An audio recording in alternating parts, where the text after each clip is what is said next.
En la tarde de hoy compartiremos esta jornada de sensibilización titulada Hábitos saludables para prevenir el cáncer de mama, organizado por la Unidad de Gestión de Riesgo y Bienestar Institucional de nuestra Universidad Tecnológica del Cibao Oriental, UTECO. Esto como parte de las actividades conmemorativas del mes de la lucha contra el cáncer de mama. Nos reunimos con el propósito de aprender, reflexionar y sobre todo comprometernos con nuestra salud, especialmente la prevención de una de las enfermedades más prevalecentes, pero también tratables, el cáncer de mama. Las buenas tardes y recibimos con un bonito aplauso al doctor Rosy Lanfranco, que nos acompaña. De igual forma, la doctora Yafreisi Jaques. Bienvenida. Doctora Walkiris Obando. Son ellos quienes van a tener pues el contacto directo con todas las informaciones que en esta oportunidad vamos a recibir. De igual forma, agradecemos la presencia de quien ha organizado todo este engranaje para que nosotros estemos bien informados. El Departamento de Recursos Humanos y la Unidad de Gestión de Riesgo y Bienestar Institucional. Aplauso para ellos. Todo el equipo.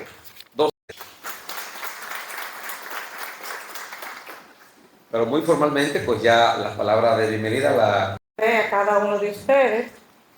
En nombre del Departamento de Recursos Humanos y de la Unidad de Gestión de Riesgo y Bienestar Institucional de esta universidad, tenemos el honor de dar la más cordial bienvenida a esta charla titulada Hábitos saludables para prevenir el cáncer de mama de nuestra comunidad.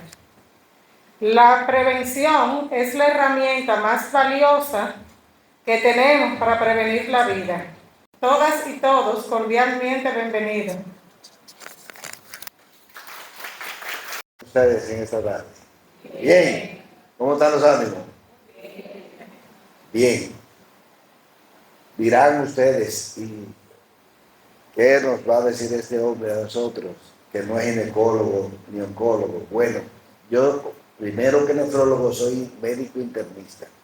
Es un conjunto de enfermedades caracterizadas por el crecimiento descontrolado de células anormales que pueden invadir y destruir tejido corporal normal, formando tumores malignos que pueden diseminarse a otras partes del cuerpo. En buen dominicano, el cáncer, nuestro organismo está compuesto por células que en casi todo nuestro cuerpo viven muriendo y creciendo células nuevas en la piel, en todos los tejidos. Por ejemplo, ¿dónde le puede dar un cáncer a una persona? En el cuerpo entero. En todos los órganos del cuerpo. ¿Y qué es lo que sucede? Vamos a coger de ejemplo la piel. La piel, que todos tenemos vemos la piel como cada día a veces cambia una telita que se va cambiando y se va mudando con el tiempo. Bueno, un cáncer es que en determinado momento esas células que forman esa telita, en vez de crecer como van creciendo todas, un tejido,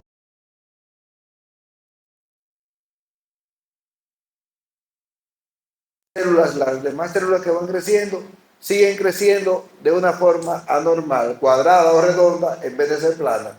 Eso provoca un tumor, una pelota, como se quiera llamar, un tumor, una pelota, un granuloma, algo que crece ahí, que uno se da cuenta como que hay un problema que no está bien. La diferencia entre un tumor benigno y un tumor maligno es que, como por ejemplo un ojo de pecado, que es una tumoración que le sale a uno en el ojo, crece y se queda ahí tranquilo. O una verruga que le crece a uno en la piel, un lunar, que ustedes ven que es un segmento de la piel diferente al resto de la piel, un punto negro. Ese punto negro está ahí desde que uno nace hasta que uno se muere, y no se mueve de ahí. Un lunar es un tumor benigno. Ahora, si ese lunar de repente empieza a aumentar de tamaño y a invadir más allá de la superficie de la piel, entonces ya ahí se convierte en maligno, porque hay una probabilidad alta de que un tumor benigno pueda convertirse con el tiempo en un tumor maligno. Entonces, como vamos a hablar de la prevención del cáncer de mama, ¿qué es el cáncer de mama? Es el crecimiento descontrolado de células en el tejido mamario.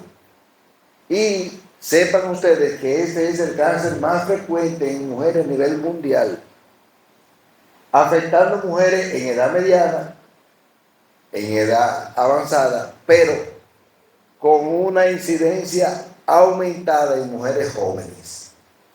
Por eso, estudios que se hacían a cierta edad, a medida que ha venido pasando el tiempo, lo hemos tenido que ir realizando a edades más tempranas.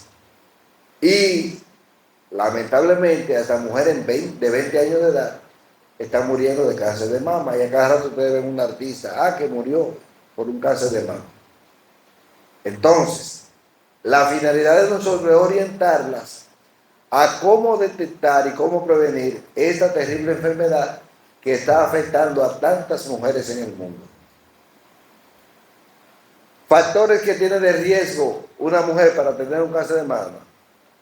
Hay problemas hormonales, como ven, se ven ahí, problemas menstruales a edad temprana, edad avanzada en el momento del primer parto o no haber dado a luz nunca, cuando se tiene un hijo y no dar la lactancia.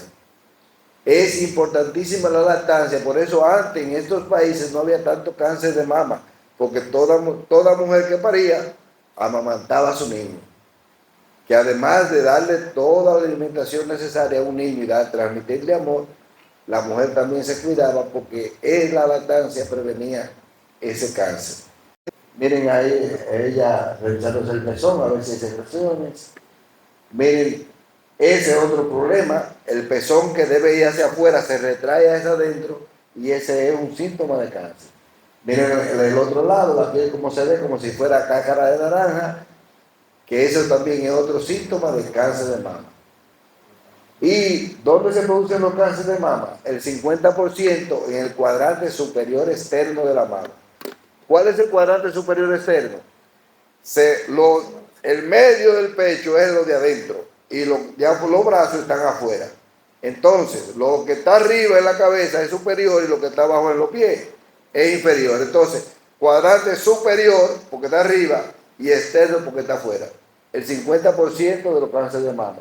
El 10% ya en el cuadrante interno y el 20% ya en la región subareolar, que es la areola, es la parte negra que está alrededor del pezón, y ahí abajo se ven un 20% de estos tumores.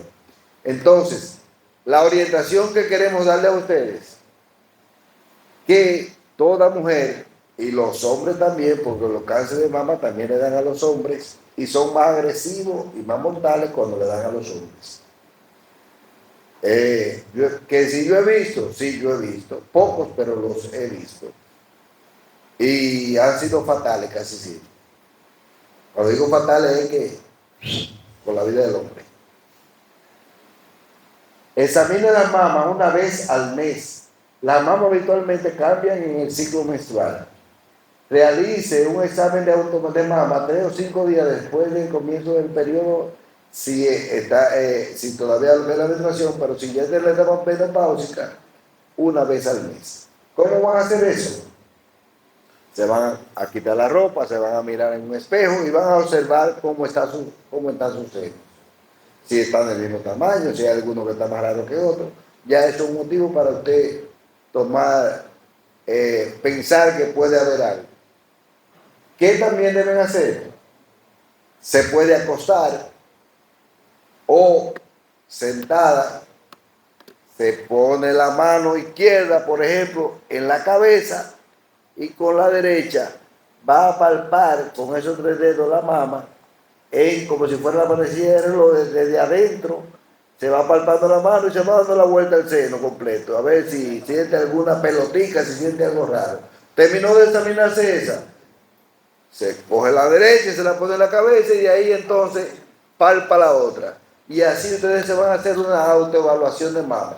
Si notan que hay algo raro, si hay algo que les llama la atención, cuando son todavía jovencitas de 20, 18, 19 años, porque ya después de cierta edad va a pasar lo siguiente. Miren cómo está esa mujer ahí, evaluándose, haciéndose su autoexamen.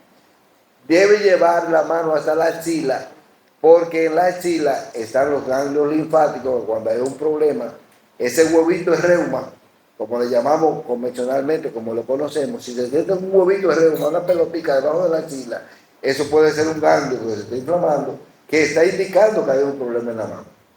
Entonces, todo eso tienen que tenerlo pendiente para si en algún momento se topan con eso, que esperamos en Dios que no. Entonces ya se está presionando el pezón a ver si le sale algún tipo de secreción, que de la única secreción que tiene que salir por la mama es la leche cuando está lactando, porque si no está lactando y sale leche hay problema. Ya de eso la doctora Obando sabe más que yo. Entonces, si una mujer se hace una autoevaluación y encuentra que hay algo raro en ella, debe ir al médico y ya el médico le indicaremos una mamografía o una sonomamografía. Pero toda mujer que pasa de los 35 años, aunque no se sienta nada, anualmente debe hacerse una mamografía. Porque a veces no se siente nada y se ven cosas aquí que la mujer no se siente. Entonces las mamografías deben hacérselas todos los años. Dando una pañuelita. Y la ecografía o la sonografía es el otro método diagnóstico de primera instancia que nosotros le sugerimos a una mujer que se realice si hay la sospecha de un tumor o de una bolita que se sienta, y independientemente de todo, anualmente, aunque no se sienta nada, entra dentro de los exámenes de rutina que toda mujer se debe hacer.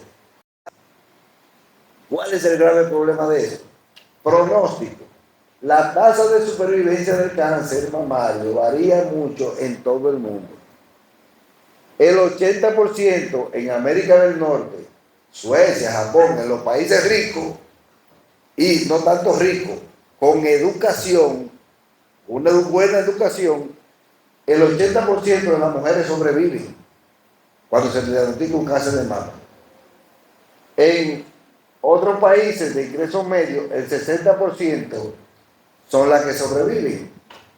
Pero en los países de bajos ingresos, más del 40% se mueren por cáncer de mama. Muy buenas tardes.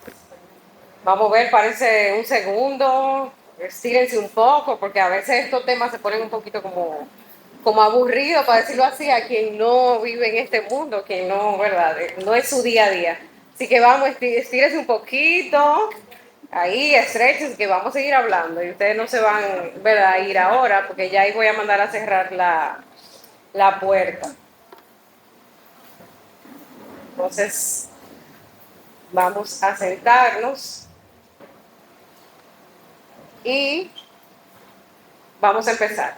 Yo soy la doctora Yafrexi Jaques, soy nutrióloga clínica, médico estético, y hoy nos vamos a concentrar un poquito sobre esos hábitos sobre el cáncer de mama.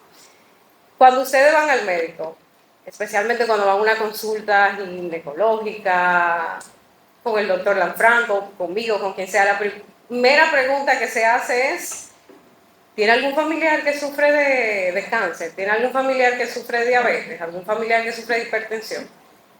Y sí, es importante hacerla, pero nosotros como médicos creo que debemos de cambiar un poquito el orden de las preguntas.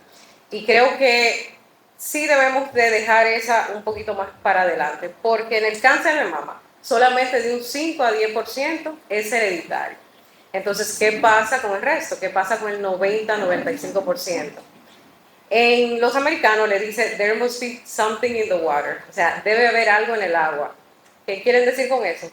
que entonces ese 90-95% hay que buscar de dónde es que viene. Y el doctor mencionó que el cáncer es algo multifactorial. O sea, no solamente lo predispone la genética, no solamente porque mi mamá sufrió de cáncer, quiere decir que yo voy a sufrir de cáncer. ¿Hay algo donde se apague la luz aquí? ¿La pueden apagar? Comida es información. Vuelvan y lean. La comida es información. La comida no solamente nos nutre, y siempre digo esto cuando hablo sobre temas de prevención. La comida no es solamente para llenar la barriga, para saciarnos, porque tengo hambre, no. La comida nos nutre. Y lo que comemos, el plato que tenemos en el frente, ¿verdad? Que vamos a almorzar, a cenar, a desayunar, es información. Porque las células, nosotros no le hablamos a las células, nosotros le mandamos información.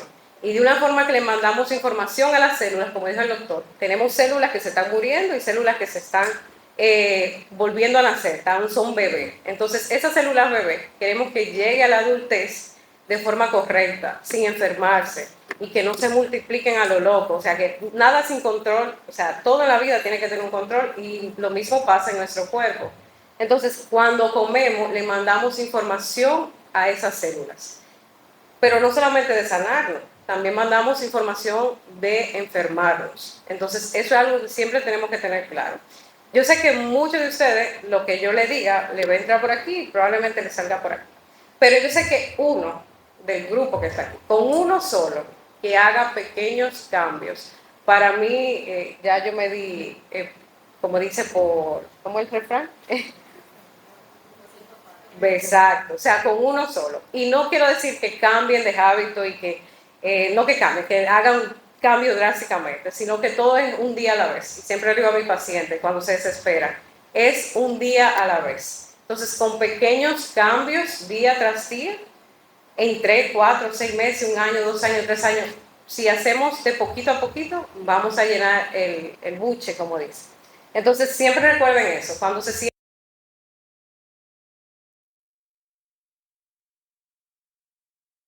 enfermarse o de sanarse, y eso lo deciden ustedes, si prender o dejar apagada la luz. Entonces, hay factores nutricionales de riesgo en el cáncer de mama. El doctor habló de factores generales que hacen que uno pueda tener el cáncer de mama, pero como yo le dije, de 5 a 10% solamente es genético. Así que vamos a ver qué pasa con el porciento que es más alto, de 90 a 95%. Y mucho de ese también viene con esto. Entonces, factores nutricionales, pues aquí vemos la obesidad. Más adelante la doctora va a hablar de las hormonas. Entonces, ¿por qué la obesidad es un factor de riesgo? Porque hace que aumente esa hormona que la doctora va a hablar, los estrógenos. Entonces, también a producir más, porque como le dije en un principio, nada que no tenga control va a llegar bien al final. Entonces, si no tenemos, porque es buena, el estrógeno es buena, ¿verdad, doctora? Claro, es muy bueno y es muy importante, pero cuando ya hay un crecimiento de él fuera de control, entonces, y es con todo, no solamente con las hormonas, sino con todo. Cuando hay un descontrol, el cuerpo siempre está en equilibrio, y si hay un descontrol, entonces ahí vienen los problemas. Entonces, la obesidad. ¿Y qué trae la obesidad? Pues resistencia a la insulina, como vemos aquí. A veces no tenemos que ser obesos para tener resistencia a la insulina. A veces hay pacientes que vemos que físicamente no lucen obesos, ¿verdad?, ante nuestros ojos, y decimos, no, ese paciente no tiene ningún tipo de problema. Pero ese paciente probablemente tiene una resistencia a la insulina. Entonces, no solamente la obesidad, también las dietas occidentales, lo frito, todas esas comidas chatarra que usualmente le llamamos. El alcohol, claro que sí. Ejemplo, aquí vemos algo también que es un factor nutricional, la densidad calórica. ¿A qué se refiere la doctora Conce? Yo ni idea tengo, ¿verdad? Ustedes seguro ni saben, ni idea tienen de qué es la densidad calórica. Eso es pequeños alimentos que tienen mucha caloría. O sea, por ejemplo, no podemos comer 2 tazas de sandía y tienen 100 kilocalorías, pero no podemos comer media dona, que es así de chiquitita, y tiene la misma caloría. Entonces hay que cuidarnos de esos alimentos que son chiquiticos, pero tienen mucha caloría y son calorías vacías. Entonces también tenemos el sedentarismo. El sedentarismo no solamente es la ausencia de hacer ejercicio. O sea, no, yo no hago ejercicio y no. También es uno pasarse en la cama viendo Netflix, viendo todos esos programas que vemos, viendo Instagram a cada rato. Es el extremo. O sea, nunca me gusta crucificar nada, pero sí los extremos. Los extremos no son buenos en ningún lado. Y el índice glucémico. ¿A qué me refiero? Hay alimentos que elevan el azúcar en sangre de forma distinta. Por ejemplo, aunque parezcan gentiles, no son tan gentiles para pacientes que ya tienen una resistencia a la insulina o una obesidad. Entonces hay que tener cuidado porque no todo es tan gentil como parece. Por eso hay que orientarse un poquito en ese tema. Y elecciones sabias diarias que no es de nuestro día a día. Comida real, o sea, ¿qué debemos hacer? No se la voy a complicar. Son decisiones que vamos a tomar día a día que simplemente van a mejorar lo que hacemos. Comida real. ¿A qué me refiero con comida real? Doctora, pero todas las comidas son reales. No todas las comidas son reales. A veces ustedes están comiendo plástico y ni cuenta se han dado. Entonces, ¿qué es comida real? Comida real, que ustedes la vean, que no venga enlatada. Lo latado, no. Ustedes nunca se han preguntado cuando le dan una compota a un niño de 6 meses y ven la fecha de vencimiento y dice aquí, déjame ver que no esté vencida. Y vienen y dicen la compota que es de guineo, ¿verdad? Y dicen que se vence en el 2000.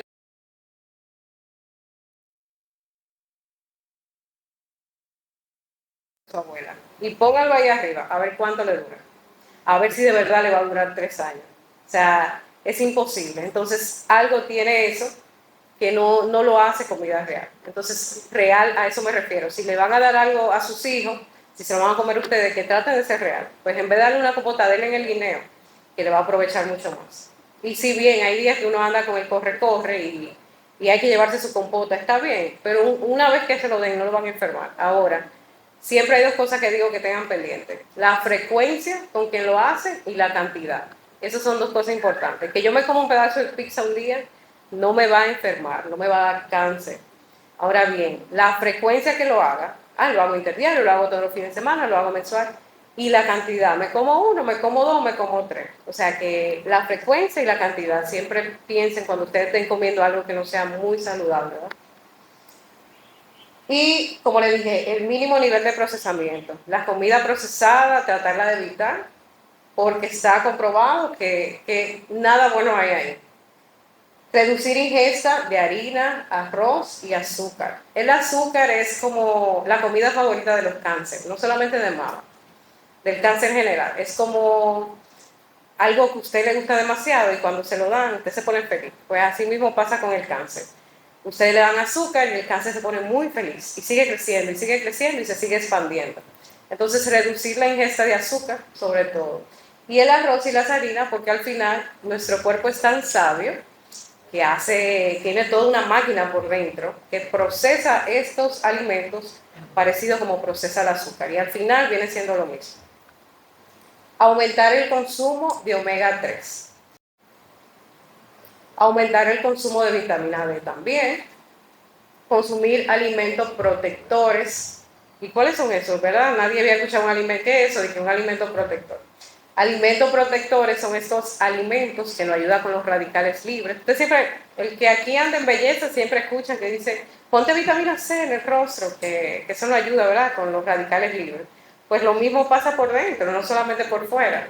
Entonces, esos alimentos que a veces nos ponemos en el rostro para cubrir la piel y que no se nos manche y protegerla del sol, igual los alimentos nos protegen dentro, pero para que ocurran cosas ya a nivel interno. Y, señores, hay que moverse. Eso siempre lo digo y lo repito y lo repetiré. No es negociable. Usted puede llevar una alimentación saludable, usted puede leer, dormir temprano, pero usted tiene que moverse. Y no digo solamente de ir a un gimnasio, levantar pesas. Usted tiene que moverse, usted tiene que bailar, usted tiene que montar bicicleta, tiene que moverse, cual sea su preferencia, pero hay que hacer ejercicio. Porque solamente la alimentación sola no puede. Necesita la ayuda del ejercicio, sea cual sea. No tiene que ser un castigo. Puede ser algo que a usted le guste. Ahora bien, vamos a hacer un ejemplo aquí de lo que es una dieta mediterránea. Hay varias dietas, por ejemplo, la dieta keto, que sé que la han escuchado bastante, que es recomendable para pacientes que ya están con cáncer de mama o cualquier otro cáncer. Es la ideal. Ahora bien, no es una dieta, a mi entender, ¿verdad?, sostenible con el tiempo para un paciente que no tenga cáncer, porque a ustedes le dan hambre, le da ansiedad, le da todas esas cosas. Quizá un paciente enfermo es fácil manejar esos temas con la comida porque yo le doy, ellos comen lo que yo le doy. Pero nosotros somos un poquito más rebeldes, nos da hambre, nos da ansiedad, nos da todas esas cosas. Ahora, la que recomiendan para prevención es la dieta mediterránea. Entonces, aquí tienen un ejemplo generalizado, porque cada quien aquí necesita cosas distintas, de qué es una dieta mediterránea. Y no se trata de que es una dieta de allá, de Italia, y que no, nada de eso. Es que simplemente lleva ese nombre y, ¿verdad?, vamos a sentarnos a comer. Imagínense que ustedes tienen este plato aquí de frente, necesitan su cubierto y su cuchillo. Entonces vamos visualmente siempre a dividir el plato en dos. Visualizan y dividan el plato en dos. Y la mitad de la mitad la van a dividir en dos. Entonces aquí tienen, ¿cuántos lugares tienen aquí en el plato? Tres. Ok, entonces tienen tres. ¿Qué vamos a hacer con estos tres pedazos de plato, verdad? Vamos en el más grande, así que ojo con ustedes, que le encanta ponerlo en el chiquitico, no en el chiquitico, no, en el grande, en el lado más grande vamos a poner todas esas verduras. No tiene que ser algo específico, no tienen por qué complicarse ni decir, no, porque la doctora más pone rúcula y espinaca y cosas así, y eso lo vemos en Cotuí, no. Todo lo que usted encuentre en su nevera, lo que encuentre en el colmadito de ahí del lado, todo lo que sea verdura, la vamos a poner en esta mitad. En la nevera encontré aquí repollo, encontré, a ver aquí, lechuga, ¿qué más? Tomate, más tomate, porque siempre queda como uno que se está como ahí medio triste, ese también sáquenlo, que hay que comérselo. Y un poquito, ¿verdad?, de lo que quedó de la zanahoria que hicieron el locrio el día anterior.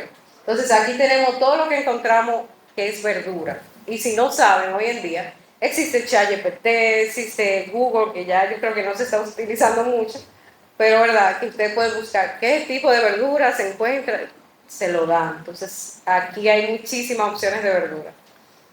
Vamos acá. Entonces, el aguacate, mira ahí, ¿verdad? El aguacate no puede faltar porque es grasa saludable. Entonces, no solamente tiene que ser el aguacate, a mí me gusta el aguacate, pero podemos poner una cucharadita de aceite de oliva y con eso tenemos la grasa saludable que debemos de ingerir en esa comida. Entonces ahí tenemos el aguacate. Ahora, ¿qué vamos a hacer con la otra mitad? La carne. Claro, vamos a poner, porque aquí todo el mundo casi come pollo, seguro. Vamos a poner 2 piezas de pollo, tampoco abusen, ¿verdad? 2 piezas de pollo. Y la vamos a llevar al horno, porque influye en cómo hacemos los alimentos también. No es solamente tener esto aquí, es cómo lo realizamos.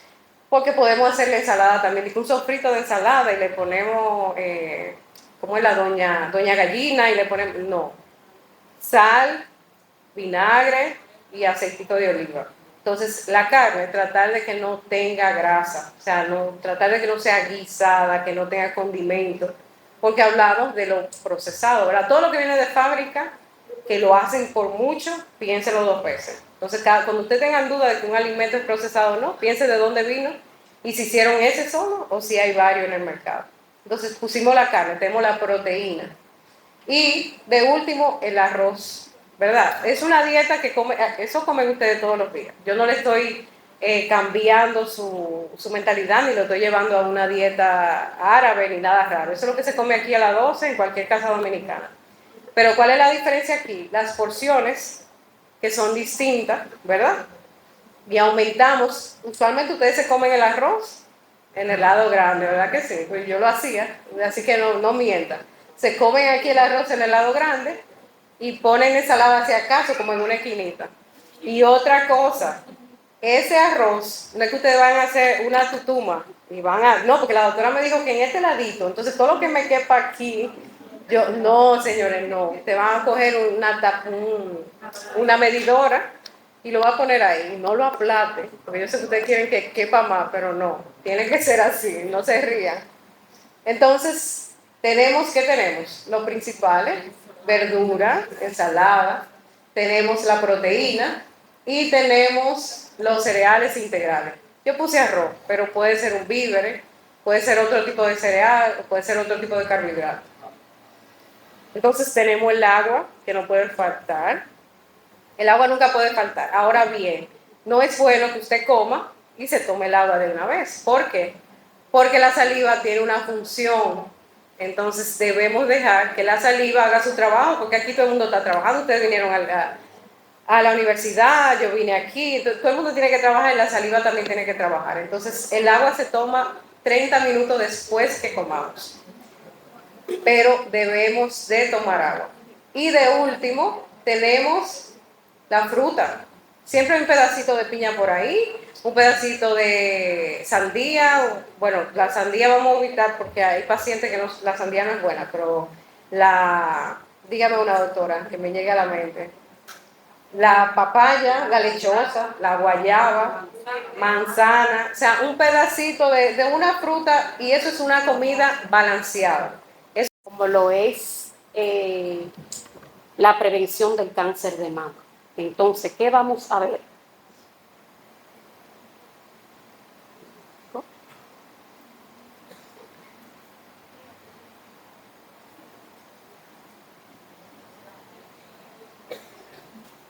Esta no es la presentación, lo que falta a mí. Un momentico, disculpen un segundito, ustedes saben que estamos en vivo. Vamos a aprender que ese equilibrio hormonal, junto con los hábitos de salud que mencionaba la doctora, nos pueden ayudar a mantener lo que son los niveles o esos factores que pueden llevarnos a padecer de cáncer de mama dentro de un control y nosotros poder evitar lo que es esta condición, la cual, como mencionaba el doctor en su inicio, lamentablemente afecta a millones de personas a nivel mundial. Pero le damos gracias a Dios que con estas actividades nos hemos ido educando y se ha reducido significativamente lo que es el cáncer de mama junto con sus factores de riesgo, que es lo que nosotros necesitamos apropiarnos de estos temas que se imparten para poder así, como decía el doctor, no solamente que se lleve el mérito a aquellos países que están desarrollados, sino que nosotros que vamos en vía de desarrollo también podamos alcanzar esas metas. Entonces, mencionaba la doctora Jafreisi que las hormonas juegan un papel importante en lo que es el cáncer de mama. Y yo creo que es importante aprender qué son las hormonas, iniciar y partir desde aquí. Las hormonas son sustancias químicas que son producidas por las diferentes glándulas de nuestro organismo. Estas hormonas, que es como un jueguito que va desde arriba hasta abajo. ¿Por qué digo un jueguito? Porque tenemos unos organitos, unas glandulitas que van desde aquí, llamada hipotálamo, llamada hipófisis, que producen dichas hormonas, es decir, producen las que van a liberar las hormonas que se encuentran en cada uno de los órganos. Y en la parte que nos toca a nosotros, que nos interesa más a nosotros, como mencionaba la doctora, tenemos las hormonas sexuales femeninas, que ellas juegan un papel importantísimo en lo que es el desarrollo y crecimiento de la mama. Dentro de estas hormonas podemos mencionar el estrógeno como principal agente, como principal ente participativo en, si no se lleva en un control normal, llevarnos a nosotras a padecer de una enfermedad mamaria. Entonces, además tenemos la progesterona y los andrógenos, aunque los andrógenos lo tenemos en una menor porción, porque estas son las hormonas sexuales de los masculinos. Nosotros también la tenemos, pero en una menor cantidad, llámese la testosterona y la dihidroepiandrostenediona. Son formadas por otras sustancias que se van degradando poco a poco y entonces dan como producción estos andrógenos, que más adelante lo vamos a ver poquito a poco, cómo es su función y cómo ellos se relacionan cada uno con esta entidad del cáncer mamario. Un desequilibrio de estas hormonas puede aumentar el riesgo de cáncer de mama. Nos decía la doctora que el estrógeno no es malo, ¿verdad que no? ¿Por qué? Porque el estrógeno es quien nos va a ayudar a nosotros, lo vamos a ver más adelante dentro de sus funciones, al desarrollo, al crecimiento de los conductos mamarios de esa mama, pero que todo en exceso hace daño. Entonces vamos a ver cómo, si no existe un control, podría generarse una condición que nos lleve a lo que hoy queremos evitar. Entonces, las funciones principales del estrógeno son, como acabo de mencionar, el crecimiento de los conductos mamarios, es el que se encarga de regular el ciclo menstrual. Además, intervienen otras condiciones como son la actividad cardiovascular, ayuda al funcionamiento cardiovascular, unido a otras hormonas, como por ejemplo la paratiroide, también ayuda a lo que es la salud ósea. Entonces, ustedes se preguntarán, ¿y cómo yo voy a relacionar el estrógeno con el cáncer de mama? De la siguiente manera. Si tenemos el estrógeno, como dice aquí, en cantidades excesivas, dijimos que se encarga de la proliferación y del crecimiento mamario. Entonces, ¿qué va a pasar? Que vamos a tener demasiadas células proliferativas ahí. ¿Y qué sucede? Que entonces tu organismo comienza a hacer mutaciones. Todos sabemos lo que es una mutación, ¿verdad? Por explicarlo de una forma sencilla, es como algo irreal de la realidad, ¿verdad? De estas células que son las encargadas de mantener ese desarrollo y esa producción, que ahorita van a ver la función de los conductos mamarios, van a aparecer otras células mutadas del ADN, pero que no son reales. Entonces se van a adjuntar. Al adjuntarse va a producir un estrés oxidativo que aún así sigue aumentando su crecimiento y va a pasar lo que nos mencionaba el doctor. Que nos mencionaba el doctor, que van a aparecer los bultos, que van a aparecer las bolas, por decirla de esa manera, y que van a aparecer las pelotitas en la mama. Entonces, cuando estas pelotitas, mediante medio diagnóstico, ya sea mamografía, sonografía, la identificamos, entonces la mandamos a biopsiar. Al biopsiarla puede aparecer que algunas son producidas por el exceso del estrógeno. Entonces, ¿qué pasa con el estrógeno? Que ahorita decía la doctora que es como si fuera un combustible. Es como si fuera, por eso inicié con esta hormona, porque es la principal, es la que más participa en la producción del cáncer de mama. Ella funciona como si fuera una gasolina que yo le eché a un vehículo para arrancar. Entonces, ahora se genera una preocupación. Ustedes dirán, ¿y qué voy a hacer? Entonces ahí le vamos a juntar, existen los factores de riesgo, lo que la doctora mencionaba, que tenemos aquí, que es la obesidad. ¿Qué pasa con la obesidad? Que la obesidad produce abundante tejido adiposo. ¿Y qué sucede? El tejido adiposo, grasa, ¿ok? Entonces, ¿qué sucede con ese tejido adiposo? Que va a aumentar la acción de las hormonas que yo le mencionaba, que se llaman andrógenos, que nosotras no deberíamos tenerlo en una cantidad aumentada, sino más bien que deberíamos tenerla en un valor bajo. Entonces, ella aumenta y al aumentar, aumenta la actividad del estrógeno. Y entonces se da todo el mecanismo que le acabo de explicar, favoreciendo la proliferación de células malignas. Otra condición es el sedentarismo. ¿Qué pasa con el sedentarismo? Que bien explicaba la doctora, existen actividades ligeras, actividades moderadas y actividades severas. Nosotros, los médicos, por ponernos de ejemplo, realizamos actividad en la mayoría de los casos, independencia del médico, ligera. ¿Por qué? Porque estamos sentados. Y eso es un tipo de sedentarismo. ¿Qué pasa? ¿Qué sugerimos? Que todo el que trabaje sentado, pues cada cierto tiempo, preferiblemente cada una hora, cada media hora, se pare de su lugar, que deambule un poquito y de esa manera corroboramos con romper un poco lo que es el sedentarismo. ¿Por qué? Porque este sedentarismo entonces, junto con otros factores que se puedan dar, nos van a llevar a la obesidad. Entonces se vuelve a dar el mismo mecanismo que acabamos de mencionar. Existen otros factores como es el alcohol.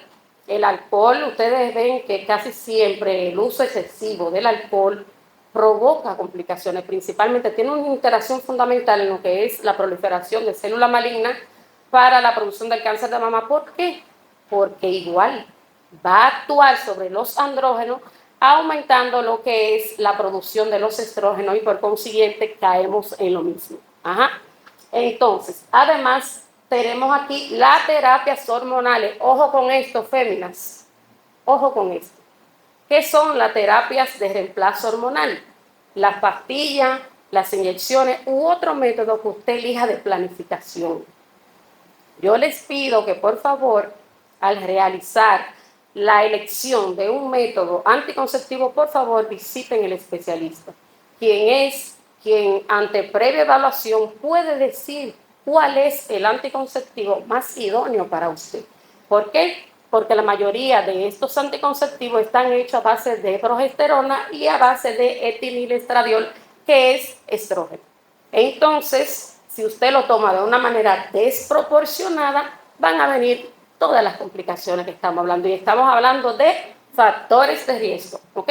Que me pueden llevar desde el estrógeno a una complicación. Ajá. Entonces, ¿qué voy a hacer? Ya tengo la condición, ya tengo el mal hábito, no hago ejercicio, no tengo buenos hábitos de alimentación. ¿Qué hago? Implementarlo. Pensar en esos factores de riesgo e implementar todas las medidas que la doctora nos mencionaba.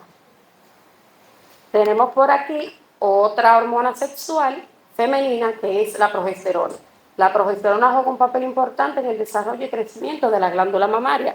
Ella tiene una acción dual, es decir, que existe una relación entre los estrógenos y existe una relación con la progesterona, que casi siempre van de la mano. Asimismo, se hace una relación entre uno y otro para favorecer a lo que es este crecimiento mamario. Niveles adecuados de progesterona son esenciales para el desarrollo de los conductos mamarios y la preparación de la lactancia. ¿Qué sucede? Que la progesterona va a actuar en conjunto con la prolactina, que la vamos a ver más adelante, y la prolactina a su vez va a actuar con otra hormonita, que es la oxitocina, que cuando la mujer está en su estado fisiológico de embarazo, todas ellas se van juntando para producir la lactancia, la leche materna. Pero ahora pasa algo que el doctor lo mencionaba, que ya nosotras las féminas no queremos amamantar. ¿Por qué? Porque no queremos que los senos se caigan, porque lo queremos estético, pero sin saber que el no lactar es un factor de riesgo para la producción de cáncer de mama. ¿Por qué? Porque todas estas hormonas que yo le acabo de mencionar van a estar elevadas y todas ellas van a estimular el estrógeno. Como han podido ver, hemos venido mencionando el estrógeno desde el inicio de la presentación, porque cada uno confluye en él. Entonces, féminas, tenemos que lactar cuando se presenta la oportunidad. Ayuda a mantener el equilibrio mamario en condiciones normales adecuadas durante el embarazo y durante la menstruación. Su función principal es regular la proliferación celular de las mamas, evitando un crecimiento excesivo que puede predisponer a lo que es el cáncer de mama. Tenemos los andrógenos, que ya le mencionaba sobre ello, debemos de mantenerlo en niveles normales y cuando está en total control, ayuda a mantener lo que es el metabolismo de manera general, ayuda a mantener lo que es el tejido muscular y además incide en lo que es el sistema inmunitario. Tenemos, voy un poquito rápido y traté de hacerlo lo más simple posible, porque este es un tema un poquito complicado y a veces se me tienden a confundir entre una hormona y otra. Estas hormonas ya son más conocidas por ustedes. Entonces, que son otras que también van a intervenir, lo que pasa es que organicé las otras primero porque son las de mayor peso. Entonces, tenemos aquí la insulina. ¿Qué pasa con la insulina? El tener un nivel elevado de insulina se llama hiperinsulinemia. Y esta hiperinsulinemia, es decir, cuando tengo niveles de insulina altos, se va a juntar a ese IGF-1 que dice ahí, que es un factor de crecimiento. Y si ya decíamos que las hormonas anteriores, es decir, el estrógeno, la progesterona, los andrógenos, en conjunto desarrollan los conductos y las mamas, entonces, si tengo la insulina alta y ella trabaja con ese factor de crecimiento, ¿qué va a pasar? Que entonces va a haber una alteración de todos estos factores que acabamos de mencionar y por ende, entonces, constituye un factor de riesgo para padecer de cáncer de mama. Ajá. Tenemos el cortisol. El cortisol es una hormona ahora famosa, porque yo escucho por ahí a todo el mundo, tengo cortisol alto, tengo cortisol. ¿Por qué? Porque se relaciona con el estrés. Mejor dicho, así es llamada la hormona del estrés. Entonces, el cortisol y la insulina, los dos son vitales desde nuestro nacimiento porque se van a unir a ese factor de crecimiento y es lo que te va a ayudar a crecer y a desarrollar en todos los sentidos. Pero tener el cortisol alto va a traer todas las complicaciones que anteriormente se han descrito. Y lamentablemente, la presión de vida que llevamos por los estudios, por el trabajo, por el entorno, nos lleva a mantenernos estresados. Y si estamos estresados, ¿qué va a pasar con el cortisol? Va a subir. Y entonces se van a presentar los factores de riesgo. Las hormonas tiroideas. Las hormonas tiroideas, si se encuentran elevadas, es decir, si arriba la TSH, que es la hormona liberadora de las hormonas tiroideas que tengo aquí en esta glándula, está elevada, estoy frente a un hipotiroidismo. También tenemos otra condición que es el hipertiroidismo. Pero ¿qué pasa? El que más está relacionado a riesgo de cáncer es el hipotiroidismo. ¿Por qué? Porque en el hipotiroidismo puede aparecer lo que es la obesidad. Entonces ya decíamos en la obesidad que hay tejido graso y que el tejido graso aumenta los andrógenos y que el andrógeno va a aumentar los estrógenos. De modo que, como ustedes ven, como todas las hormonas se van conectando una con otra, incidiendo en el mismo factor de riesgo. Entonces tenemos por aquí la prolactina, que ya la mencionaba, en conjunto con la progesterona, tienen su acción en la conducción en los conductos mamarios. Y la melatonina, que es la hormona del sueño, lamentablemente, que tiene una vida activa, de trabajo, de estudio, a las 5 de la mañana está levantado, se acuesta a las 3 de la mañana estudiando. Entonces, imagínense usted cómo andará la pobre melatonina, que va a incidir en lo mismo. En conclusión, disminuir el riesgo de cáncer de mama depende de mantener un equilibrio hormonal. Ese equilibrio hormonal también se debe de adjuntar con los hábitos saludables que mencionaba la doctora. Estrógeno y progesterona son los principales factores de riesgo, mantenerlo en niveles elevados, son los principales para dar paso a lo que es un cáncer de mama. La insulina, el cortisol, las hormonas tiroideas, la prolactina, todas las que mencionamos y otras también pueden contribuir a lo que estamos conversando en esta tarde.